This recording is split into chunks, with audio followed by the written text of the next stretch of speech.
time going through those woods. Don't know what happened, but I was trying to follow the track and I weaved underneath a bit of a fence to get in there, and I got hopelessly lost.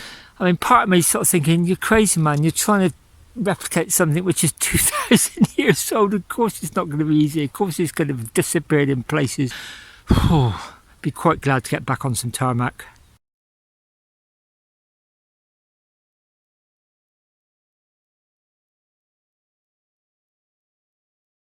It's coming up to 8 PM and I'm at my destination. It's been a very hard afternoon.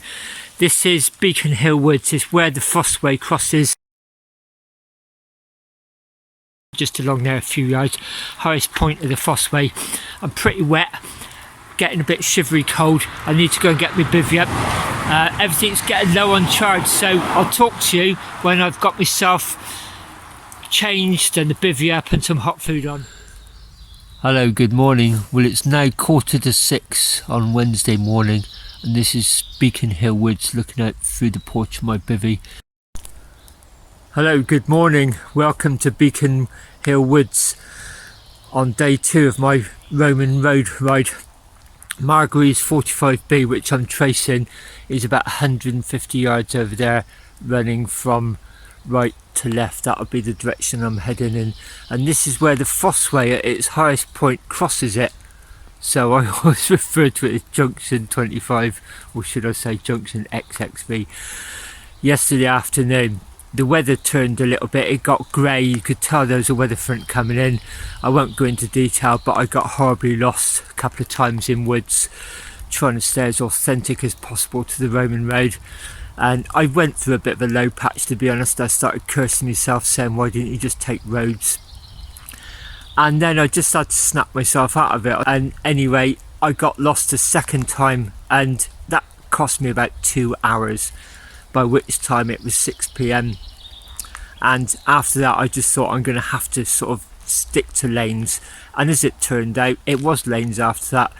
And I just started approaching the climb up on this ridge and the rain came on. I suppose that was about 8 o'clock and it was really heavy. I had to put my cape on, and I also needed to stop the Garmin, deviate off, drop down to Stoke St Michael and buy some supplies, because you know I needed some water and I wanted a beer. And I got there absolutely drenched. What they thought of me in that shop, goodness only knows. And then I came back up here. It stopped raining by then, but I was very wet and cold. All I wanted to do was get changed. I got the bivvy up and instantly it started raining, and I just dived in there, literally just changed clothes, got in my sleeping bag, and it was very, very heavy rain.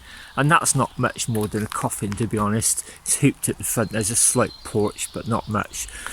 And it felt like I was being rained on, because the rain was hitting the bivvy so hard I could feel it on my body. Even through the sleeping bag I could feel it, and a few times I thought maybe it was leaking, and I just touched to make sure it wasn't, and it is waterproof.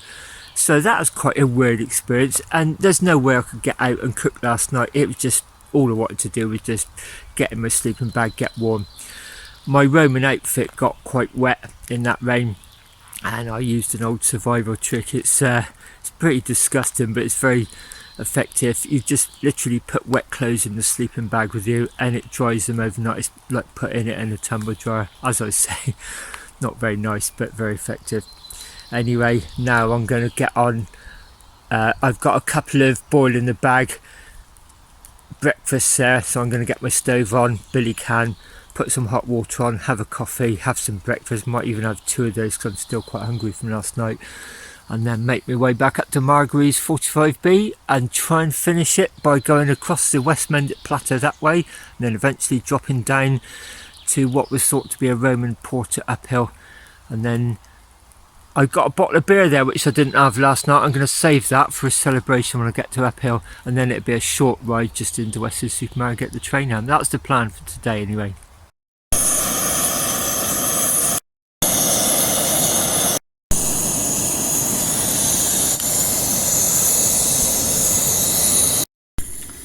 This is the kitchen department, so I'm on the ground sheet here. I'd actually used the ground sheet to cover the bike last night, so that didn't get too wet. Used carrier bags to cover the saddle. Couple of J cloths, keep everything sort of disposable as lightweight as possible. Couple of lighters, my long handled spoon. These are the MREs, stands for meals ready to eat. They're basically out of army ration packs. I pick up about 10 for 16 quid, so £1.60 each. Literally just scrunch them up, put them in some boiling water as I'm doing with the breakfast, heat it up for 7 to 8 minutes, take it out and let it stand for a minute. Incredibly, this plastic just seems to drain, and then you may see they're perforated. You just literally tear the top off. That's why the long handled spoons are good. You can eat straight out of the bag. I bought 2 of the same recipe, to be honest, because I thought I may be so hungry I can just have one straight after the other without getting an upset stomach. I bring little sachets of coffee from home, make them up to the exact strength I like with a sweetener in there, and again I can just dispose that. I've got a rubbish bag over there ready to take everything out, leave no trace, you'll never know I've been here. I've got 2 all day breakfasts and I intend to have them as well, so it's shaped like that, but you just try and scrunch them up as much as possible. It feels pretty disgusting, and then manipulate them in there. That one's nearly finished. As soon as I take that out, I'll let it stand for a minute. I'll put that one in. I'll have one straight after the other. I'm on the MSR Whisper Light petrol stove with its heat shield there. Got a collapsible cup for coffee. I never use that water for coffee afterwards. It may be okay, I don't know, but I never risk it. So I made my coffee first. When I've done the second breakfast, I'll dispense with that water, put some more on for a second, possibly even a third coffee. Anyway, that's the kitchen department. Bon appetit. That's the first breakfast. Tears it ever so easily. You got a clean edge and an open bag to eat out of. Most of it's down the bottom, which is why the long handled spoon is so good. All sausages, bacon, eggs, beans, everything. That tastes so good. Second one's on the go there. I'll be having that straight after this. This is a view of Beacon Hill Woods. So this is quite near the summit where I went to see the bluebells last week. You go along there a few hundred yards and it drops down very steeply. That's where the bluebells are. Then there's a track that goes along towards Shepton Mallet. Can hear the A37 coming up the hill over there somewhere.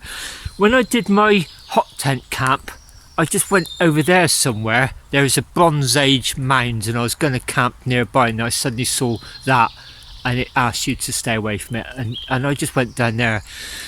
That's what I was planning to do last night. When I got here last night, I don't know if it's very clear on the video, but it's like some loggers and forestry people have been down here and churned up all this. That's like the Somme, and there's lots of burnt and chopped wood over there. I mean, that's woodland management. It's clearly done for a purpose, and that will regenerate the woods. But when I got here last night, it was the last thing I wanted. You know, I thought, oh no, my planned camp spot is just inaccessible. Then, oh, it was just like walking through mud, honestly.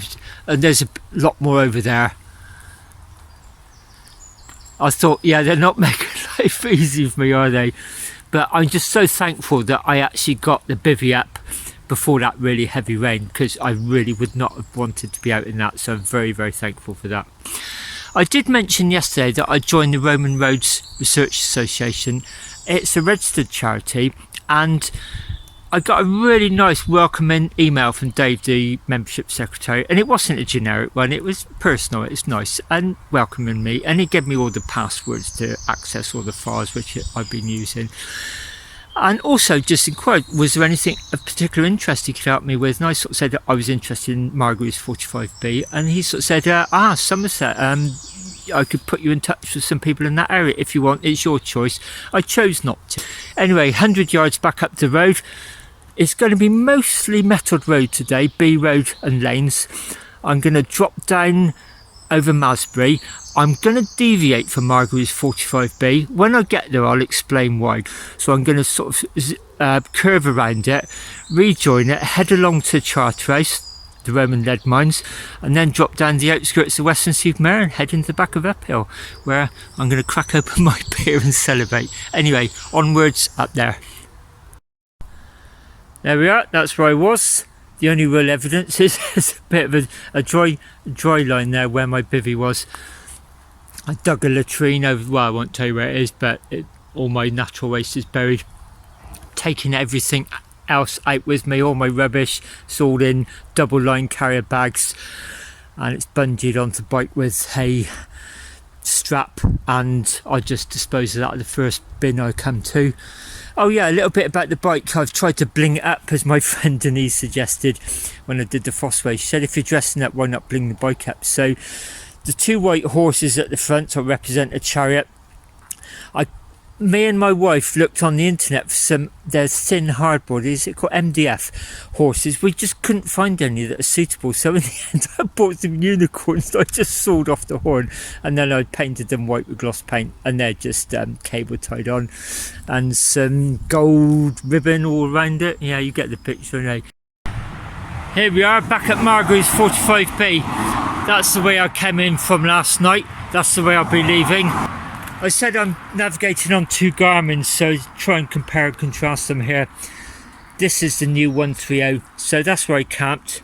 The black line is where I've actually been, the cursor where I am, so there you can sort of see that. I've come up at 90 degrees to join Margary's 45B. That one will do exactly will do exactly the same once I start moving. That's an overview of the route, so that was Old Sarum there, that'll be uphill there.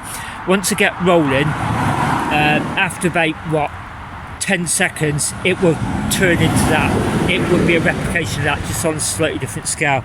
Let's get going along here. I'm going to put all my lights on as well, just clearing up quite nicely actually.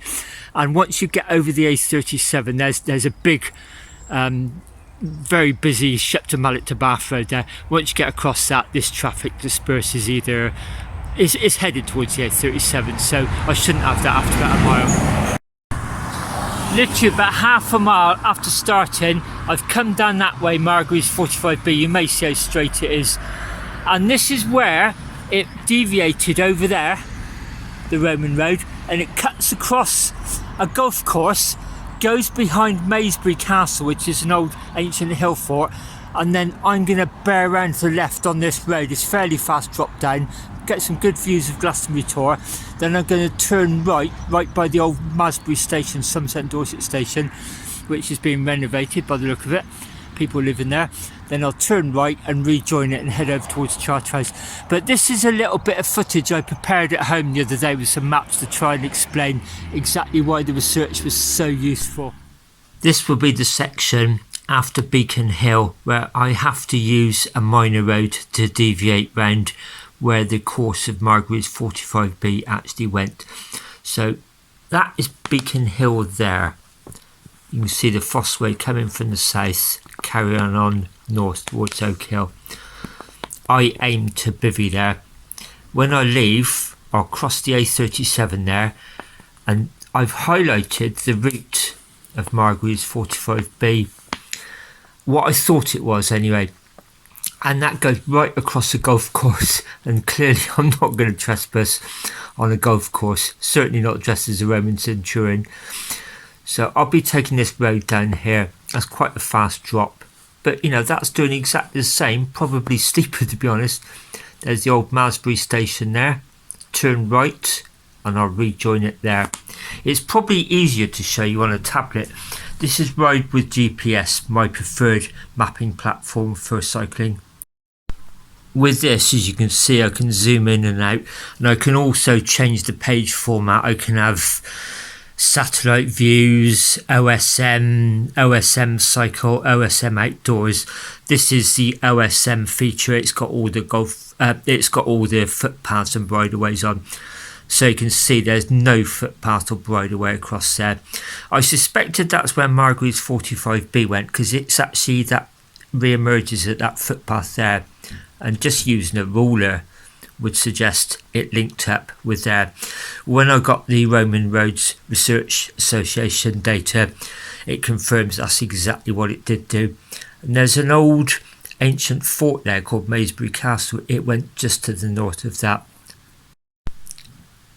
Sometimes I'm convinced our mobile phones actually listen to our conversations, because I was talking to my wife about this, and then a few hours later this Ordnance Survey Roman map flashed up on my Facebook page as a suggested purchase that I might be interested in.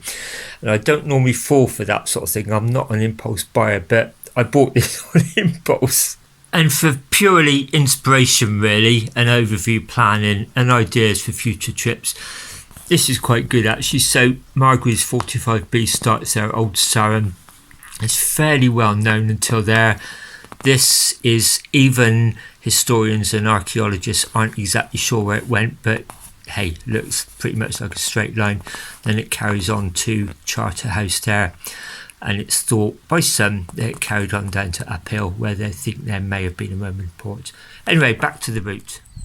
Now up at Margary Mast transmitter, right over there by that hedgerow. It's just quite a steep drop down to Shepton Mallet. This is an idea of what I was trying to explain. So Margary's 45B, the Roman version, would have cut across there, across this lane, and gone right through that Mendip golf course. Well, I'm clearly not going to try wheeling my bike just like this across the golf course. And then it's pretty much doing what we're doing, is summiting this hill, then it's going to drop down steeply, just as we're going to do over there. I'll see if I can get some views. Gosh, look at that wind turbine. You can only see half of it in the mist. And then we will bear off to the right by Masbury Station and rejoin it. From the station, I've just climbed up through these woods. The smell of wild garlic was overpowering, lovely, with all the moisture still on the ground. And there's amazing bluebell displays in there. So I'm just about to join this straight road here, Margary's 45B. I'm at the Playboy Inn crossroads, so that's the B road I joined, and I'm coming along Margary's 45B. And then it crosses the A39 here and carries on that way. East Mendip, where I have been up to now, and West Mendip, I always find are very, very different. Whether there's a definitive boundary or not, I really don't know. But I always think of it as the A39. The landscape just changes so much. It's quite green, lush, rolling that way, lots of farms. And this way, you're entering the West Mendip limestone plateau, and it's quite forbidding at times actually, very atmospheric actually, but much more bleak. And yeah, I just, people may disagree with me, but I always consider this my own mental sort of boundary. Things change rapidly along here. About a mile on from that crossroads, you can see the land opening up considerably as you climb up on the plateau. It's quite unforgiving, this, dead straight, and it's been chipped, this road, and it's all been broken up, and it's quite hard to ride actually. Just stopped here for a Kit Kat, give myself some energy, but yeah, that gives you an idea of the landscape we're approaching. We're now up on the West Mendip limestone plateau. That's the way I've come. Wells is over there, as you'll tell by the transmitter. It's all a lot of forest up here, deciduous and coniferous. Cheddar would be over that way. Charterhouse is sort of that way. We're going up there, and I think we're turning right. Chewton Mendip is down there. But you can get an idea of the geography is much more exposed than East Mendip. And it just seems to change suddenly like that. It's almost like going for that wardrobe, isn't it? Yeah, so it's very distinct up here. A lot of dry stone walls covered in moss. May just see the line of that road coming down, and then my road does a little bit of a bend and then comes up here straight. And then along here, I'll do a right hand turn along to the Castle Comfort pub, which is very close to the end of Margary's 45B. I was sort of wondering, I'm going to check this out when I get home, whether that just didn't come straight up here and through here, which would cut that junction off, and again, line of sight, it would head directly towards the Castle Comfort. I'm going to check that when I get home, but that's my gut feeling here.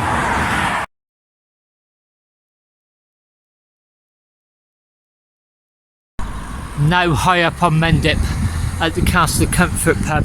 There's a bit of a junction here, so that's the road I've just come along. As I said, I think it came across at an angle to cut all that right hand bend out and the kinks in the road to the modern day road.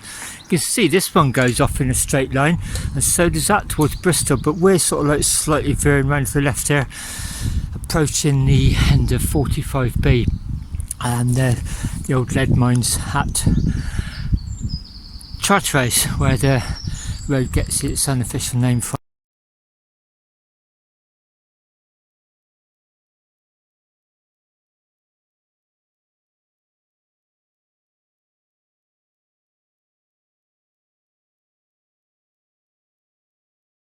Right high up on West Mendip now, and I was on the Burrington Combe Road, and there's a few little kinks and turns in it. You may just see some traffic over there about halfway to those trees in the far distance. I think Margary's 45B came straight across. That would have taken all those kinks out, and it's a direct line of sight to this little road along here. I'm approaching the end of the official Margary's 45B. So it's about 10:30, so I'm doing alright for time. This last leg is actually dead straight and it's metalled, but it's not a signposted lane, it's a service road where, look, dead straight line, there's a Mendip transmitter there hovering over Wales, and here we are approaching these two antennae here. So that's where the tarmac will end, and then it's off-road across the top of the Mendips. These two areas here are very distinctive whenever you cut across the Mendips towards side out Burrington or Cheddar. You'll see these high up on the hill. So yeah, approaching the end of my destination. I'm not exactly sure where to sort of bookmark it really. Possibly these areas, or I'd imagine more on the bridleway going across the Mendips. That's probably where the lead mines would have been. But yeah, in the vicinity of the end of 45B. What a journey it's been since Old Sarum yesterday. Amazing adventure, and yeah, it had some fantastic highs, but yeah, there were a couple of lows yesterday afternoon. I really had to dig myself out of a pit of despair at a couple of points. Interesting comparison of my two GPS tracks. The one on the left on the handlebars, that is actually designated as just 45B. That's the one I'm actually recording the route on. The one on the right hand side is what I'm navigating on.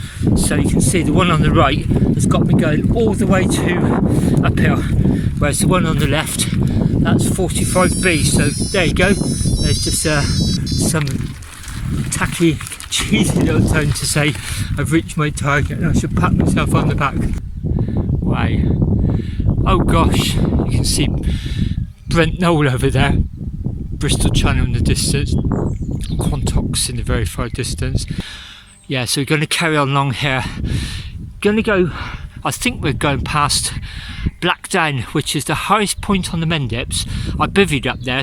Interesting thing about Blackdown Hill is there was a decoy town built up there in the Second World War, and its purpose was, after dark, to replicate Bristol. And so hopefully the German bombers would be confused, because navigation was very tricky in those days. It was just basic navigation and estimating wind speed and how long you would take to sort of just fly these straight lines. No GPS. And a lot of it is very inaccurate. They would look for landmarks, and so they just tried to replicate what would be Bristol, and they got kerosene burning, lots of electric lights in rows, you know, to look like streets, and they got people in from the film industry to do it, you know, people who knew how to do that sort of thing. But by all accounts, and when I say all accounts, this is Wikipedia, so make of that what you will, experts don't think any bombs were ever dropped there, but it wasn't the only one. I think there were several, you know, so whether they were successful elsewhere or not, I don't know. But anyway, that's where we're heading. Looking northwards back towards Bristol, there's Bristol Airport right in the far distance. You can see all the orange tails of EasyJet planes. Let's see if I can zoom in. It's like a little city up there. I remember when I bivvied up here, actually, that was like a city at night, and all the planes coming in was quite spectacular to watch.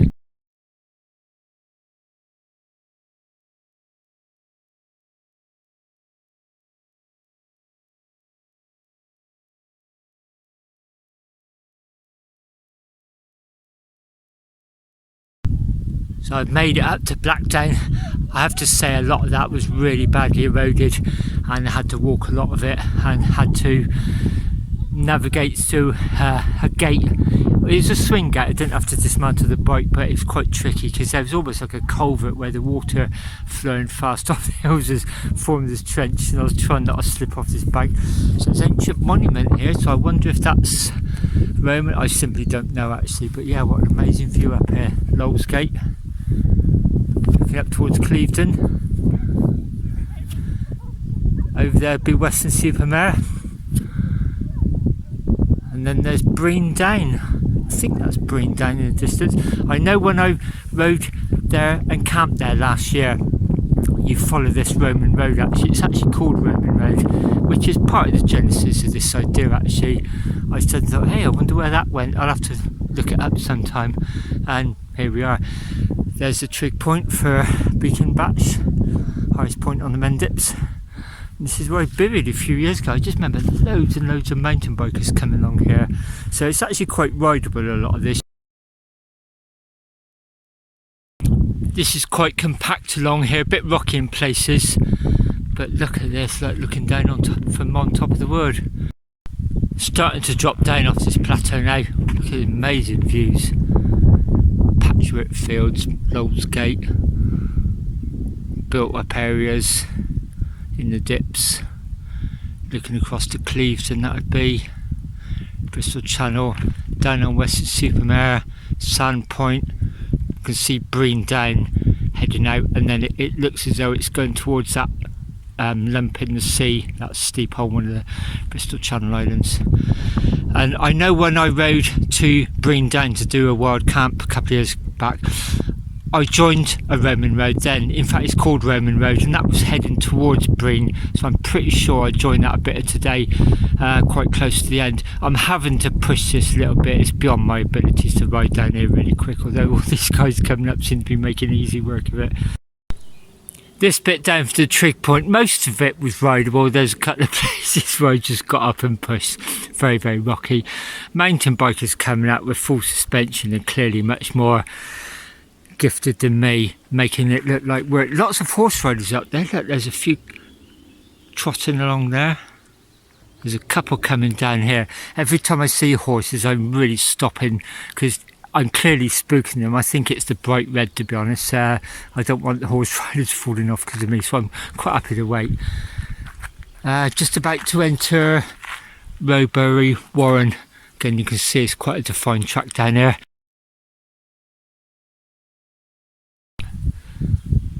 As I emerge from the sort of shadowy darkness of the woods, the sun's really highlighting all these bluebells underneath the tree canopy. Absolutely wonderful. This is looking down on the Bristol Channel, where they've just cleared all the woodland here. Again, trying to sort of think about the Romans making this journey, they'd have seen a view like this. Yeah, okay, not all the patchwork fields and not all the buildings. Certainly wouldn't have been the M5, but you know, the Bristol Channel would have been there, the Welsh mountains, the geography would have not been that different. I've just done a bit of a detour, so I should have come out of the woods down there. I got a little bit lost in the woods once again. I've just come up this way. I was trying to follow the GPS too precisely, and in the end I just realised I'd got lost, and I actually saw lots of footpaths with hooves on, so I knew there weren't going to be any stiles. And then I was gradually making my way down, hoping I'd find a road, looking for houses, and I saw one footpath described as an escape route, so I just thought clearly other people get lost in there as well.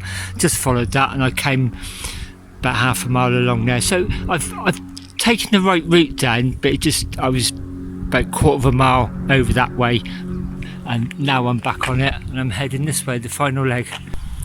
I'm just having my lunch, about 20 to 1 now, so I've just come in this way. That's the road that goes across to Shipham.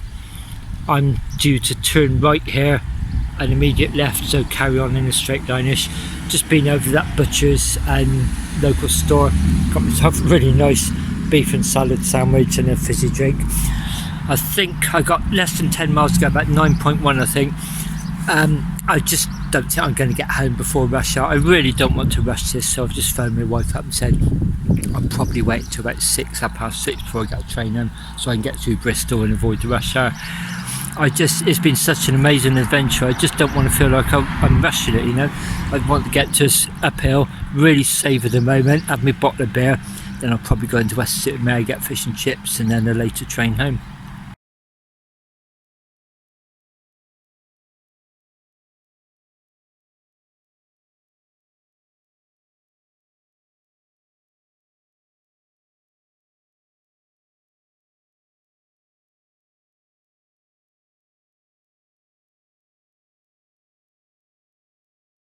I'm climbing up from the direction of Banwell, been on minor roads, skirting round Banwell, and just crossed the motorway, and then I took this road up here. You can see there's tyre tracks up here, but I get the impression I'm approaching nearly my final summit. After I climbed over the M5, it was uphill and very steep, and it quickly turned from a metalled road into a bridleway, and it was very rocky, forestry work up there, so the tracks were rutted and the mud was churned up, stones, wood debris everywhere. It was just a very, very hard push in the gravel up there. And then I started to recognise some of the roads from when I did this part of the route on my way to Blackdown wild camping a couple of years ago, and I just knew this section was coming. I've just been looking forward to this. So this, you eventually climbed up to a farm, turn right, and then this is fairly flat along here, bridleway, and look, the end of my last little bit of off-road, and it goes straight on. That's gonna, I think that's Roman Road, and that's gonna drop down towards my destination.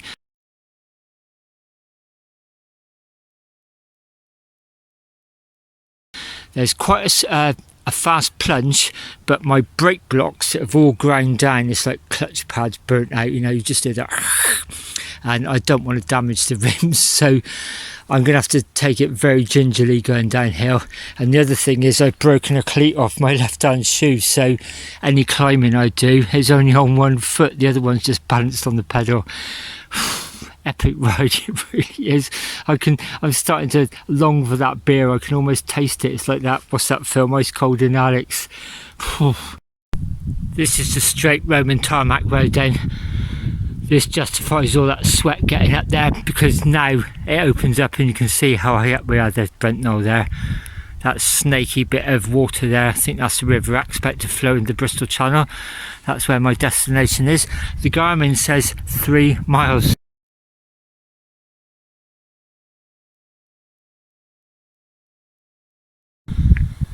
This is the slope I've just dropped down. It's very, very straight into that final bend there. Just about to join this main road, so we're on Blackdown Hill. I'm going to turn right here and then left, I think. There you go, Roman Road.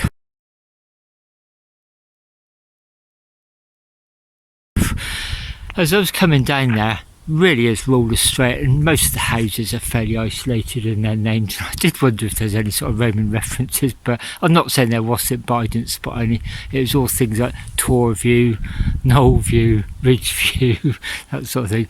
Anyway, as we approach the Bristol Channel and our destination, it's a really good sort of head-on view of Blackdown. I mean, normally you see the pictures from Burnham-on-Sea and along the coast, and you see it side on from 90 degrees. This just gives it a different perspective altogether. We got 1.8 miles to go. I think our journey's end is just to the right of the peninsula. I'm not sure, but anyway, whew, this has just been amazing. I'm just savouring the run-in, actually. I want to get there, but I don't want the journey to end. It's like a good book. I can't wait to get the end, and then you think, now what?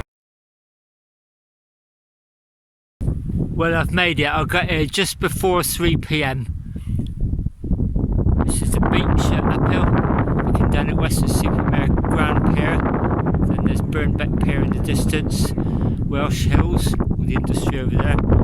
It's a really good side-on view of Blackdown, and you can sort of see almost like an extension, the island steeple. That looks really close, doesn't it? But believe me, it's halfway between here and Wales. It's a lot further than it looks. Wow. Yeah, got me beer as well. Just going to sit here for a while and really savour this. I could try and rush and get a train and try and beat through Bristol Temple Meads before sort of rush hour, and I just rang up my wife and sort of, well, pretty much asked permission, and she didn't mind me staying till about 6:30, 7. So I'm just going to stay here for a bit. There's a pub back there with quite a nice looking few seats outside, the guy there with a pint of lager. So once I've had this, I might go and have another one there, and then make my way in the West Supermare. Definitely going to have an ice cream, but I think before that, fish and chips. That should be good. cause a bit of conversation, shouldn't it? Sat inside eating fish and chips in Western Seafront. This is just amazing. It's been an amazing adventure. I think I referred to it yesterday actually. I started off a little bit nervous actually. I was before the Fosseway actually. And the Fosseway just, I don't know, when you have a purpose of a journey, like an A to B point or a circle or a theme, it just gives it so much more depth to the experience. I don't want to get all philosophical, but it just does it. It just makes, for me, it makes it a much richer experience. And people kept saying to me today and yesterday, you know, why the Roman outfit? Is it for charity? Is it convention? That sort of thing. And I sort of said, no, it just makes the experience, it enriches the experience. And I think that's the best way I can describe it, really. Started so many conversations, really has.